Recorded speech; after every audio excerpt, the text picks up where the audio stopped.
Youth Congress तालुका अध्यक्ष विनायक लोंढे याला फाशीची शिक्षा द्या, बीजेपीची मागणी। बलात्कार प्रकरणातील आरोपी युथ काँग्रेस तालुका अध्यक्ष विनायक लोंढे याला फाशीची शिक्षा मिळावी या मागणीसाठी निवेदन मुख्यमंत्री नामदार एकनाथ शिंदे व उपमुख्यमंत्री नामदार देवेंद्र फडणवीस यांना उपविभागीय अधिकारी पुसद यांच्या मार्फत देण्यात आले। या घटनेने संपूर्ण समाजाला धक्का दिला असून निष्पाप 12 वर्ष मुलीवर झालेल्या अत्याचाराबद्दल तीव्र संताप व्यक्त करण्यात आलाय। संपूर्ण समाजाच्या वतीने या घटनेचा तीव्र निषेध करण्यात येत असून विनायक लोंढे याला तातडीने फाशीची शिक्षा देण्यात यावी आणि या प्रकरणाची सुनावणी फास्ट ट्रॅक कोर्टात करण्यात यावी अशी मागणी करण्यात आली आहे। न्याय मिळेपर्यंत हा लढा सुरूच राहील असे युवा मोर्चाने जाहीर केले आहे।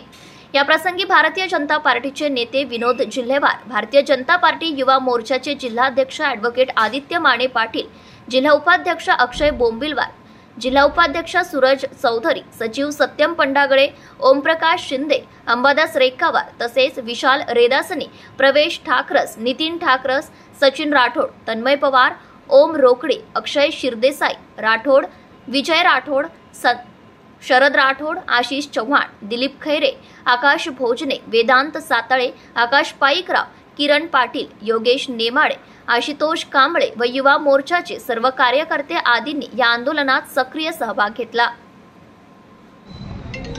बलात्काराला फाशी झालीच पाहिजे, बलात्काराला फाशी झालीच पाहिजे, झालीच पाहिजे।